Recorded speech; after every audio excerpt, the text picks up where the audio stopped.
ನಮಸ್ಕಾರ. ಪ್ರತಿ ವರ್ಷ ಏಪ್ರಿಲ್ ತಿಂಗಳು ಬಂದಾಗ ನಮ್ಮ ಕರ್ನಾಟಕದ ಸಾವಿರಾರು ಮನೆಗಳಲ್ಲಿ ಒಂದು ರೀತಿಯ ಮೌನ ಆವರಿಸುತ್ತೆ. ಸೆಕೆಂಡ್ PUC ರಿಸಲ್ಟ್ ಬಂದಿದೆ, ಕೈಯಲ್ಲಿ ಮಾರ್ಕ್ಸ್ ಕಾರ್ಡ್ ಇದೆ, ಆದ್ರೆ ಮನಸ್ಸಿನಲ್ಲಿ ಒಂದು ದೊಡ್ಡ ಗೊಂದಲ. ಈಗ ಮುಂದೆ ಏನು? 18 ವರ್ಷದ ಒಬ್ಬ ಹುಡುಗ ಅಥವಾ ಹುಡುಗಿ ತನ್ನ ಇಡೀ ಜೀವನದ ದಾರಿಯನ್ನ ಈ 2 ತಿಂಗಳಲ್ಲಿ ನಿರ್ಧರಿಸಬೇಕು. ಒಂದು ಕಡೆ ಇಂಜಿನಿಯರಿಂಗ್, ಇನ್ನೊಂದು ಕಡೆ ಮೆಡಿಕಲ್. ಇವೆರಡನ್ನ ಬಿಟ್ಟು ಮೂರನೇ ದಾರಿ ಇಲ್ಲವೇನೋ ಅನ್ನುವಷ್ಟು ಒತ್ತಡ ಇವತ್ತು ನಮ್ಮ ಸಮಾಜದಲ್ಲಿದೆ. ಇದು ಕೇವಲ ಒಂದು ಕೆರಿಯರ್ ಚಾಯ್ಸ್ ಅಲ್ಲ, ಇದು ನಿಮ್ಮ ಮುಂದಿನ 40 ವರ್ಷಗಳ ಬದುಕು. ಇವತ್ತಿನ ಈ ವಿಡಿಯೋದಲ್ಲಿ ಯಾವುದೇ ಅನಗತ್ಯ ಮಾತುಗಳಿಲ್ಲ, ಯಾವುದೇ ಸುಳ್ಳು ಭರವಸೆ ಇಲ್ಲ, ಕೇವಲ ವಾಸ್ತವ ಮತ್ತು ಅಂಕಿ ಅಂಶಗಳನ್ನು ಇಟ್ಟುಕೊಂಡು ಚರ್ಚೆ ಮಾಡೋಣ. ಇಂಜಿನಿಯರಿಂಗ್ ಕ್ಷೇತ್ರ 2026ರಲ್ಲಿ ಇಂಜಿನಿಯರಿಂಗ್ ಅಂದ್ರೆ ಬರೀ ಕಂಪ್ಯೂಟರ್ ಮುಂದೆ ಕೂತ ಕೋಡಿಂಗ್ ಮಾಡೋದಲ್ಲ. ಇವತ್ತು ಜಗತ್ತು ಆರ್ಟಿಫಿಷಿಯಲ್ ಇಂಟೆಲಿಜೆನ್ಸ್ ಅಥವಾ AI ಕಡೆಗೆ ವೇಗವಾಗಿ ಸಾಗ್ತಿದೆ. ನಮ್ಮ ಬೆಂಗಳೂರಿನಲ್ಲಿ ಇವತ್ತು ಲಕ್ಷಾಂತರ ಇಂಜಿನಿಯರಿಂಗ್ ಸೀಟುಗಳಿವೆ. ಪ್ರತಿ ವರ್ಷ ಸಾವಿರಾರು ಕಾಲೇಜುಗಳಿಂದ ಲಕ್ಷಾಂತರ ಪದವೀಧರರು ಹೊರಬರ್ತಿದ್ದಾರೆ. ಆದ್ರೆ ಕಟು ಸತ್ಯ ಏನಂದ್ರೆ ಡಿಗ್ರಿ ಮುಗಿಸಿ ಹೊರಬರೋ 80% ಜನರಿಗೆ ಸರಿಯಾದ ಕೆಲಸ ಸಿಗ್ತಿಲ್ಲ. ಯಾಕೆ ಹೀಗಾಗ್ತಿದೆ? ಯಾಕಂದ್ರೆ ಕಾಲೇಜಿನಲ್ಲಿ ಕಲಿಸೋದು ಹಳೆಯ ಸಿಲೆಬಸ್, ಆದ್ರೆ ಮಾರ್ಕೆಟಿನಲ್ಲಿ ಬೇಕಾಗಿರೋದು ಹೊಸ ಸ್ಕಿಲ್. ನೀವು ಗಣಿತದಲ್ಲಿ ಆಸಕ್ತಿ ಹೊಂದಿದ್ರೆ, ನಿಮಗೆ ಹೊಸ ತಂತ್ರಜ್ಞಾನದ ಬಗ್ಗೆ ಕುತೂಹಲ ಇದ್ರೆ ಮಾತ್ರ ಈ ದಾರಿ ಹಿಡಿಯಿರಿ. ಬರೀ 4 ವರ್ಷ ಓದಿ IT ಕಂಪನಿಯಲ್ಲಿ ಲಕ್ಷ ಸಂಬಳ ಬರುತ್ತೆ ಅನ್ನೋದು ಒಂದು ಭ್ರಮೆ ಅಷ್ಟೇ. ಇಲ್ಲಿ ನೀವು ಸಾಯೋವರೆಗೂ ಪ್ರತಿದಿನ ಹೊಸದನ್ನು ಕಲಿಯುತ್ತಲೇ ಇರಬೇಕು.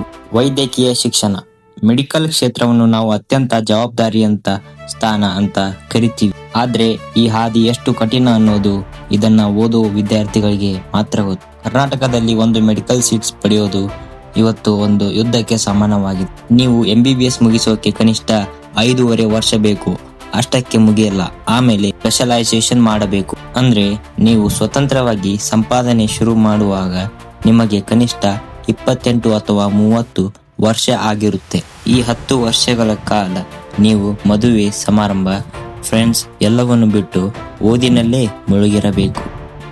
ಇನ್ನು ಹಣದ ವಿಚಾರಕ್ಕೆ ಬಂದ್ರೆ, ಗವರ್ನಮೆಂಟ್ ಸೀಟ್ ಸಿಗದಿದ್ರೆ ಕೋಟಿಗಟ್ಟಲೆ ಹಣ ಬೇಕಾಗುತ್ತೆ.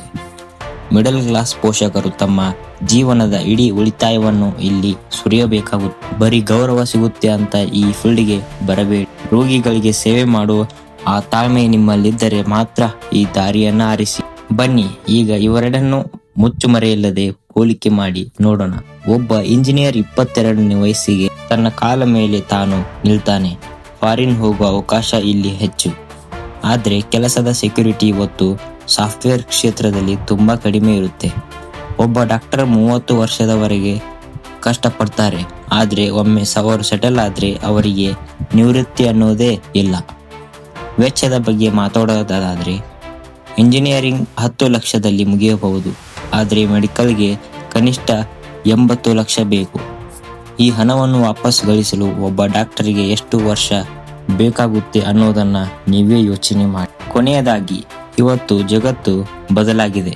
ಇಂಜಿನಿಯರಿಂಗ್ ಮತ್ತು ಮೆಡಿಕಲ್ ಹೊರತಾಗಿಯೂ ಸಾವಿರಾರು ದಾರಿಗಳಿವೆ. Agriculture science, data analytics, creative design, ಇಲ್ಲೂ ಕೂಡ ಅದ್ಭುತ ಭವಿಷ್ಯ ಇದೆ. ನಿಮ್ಮ ಈಡೇರದ ಕನಸನ್ನು ದಯವಿಟ್ಟು ಮಕ್ಕಳ ಮೇಲೆ ಹೇರಬೇಡಿ. ವಿದ್ಯಾರ್ಥಿಗಳೇ, ನಿಮಗೆ ಇಷ್ಟವಿರುವ ವಿಷಯವನ್ನು ಆರಿಸಿಕೊಂಡರೆ ಮಾತ್ರ ನೀವು ಅದರಲ್ಲಿ ನಂಬರ್ 1 ಆಗಲು ಸಾಧ್ಯ.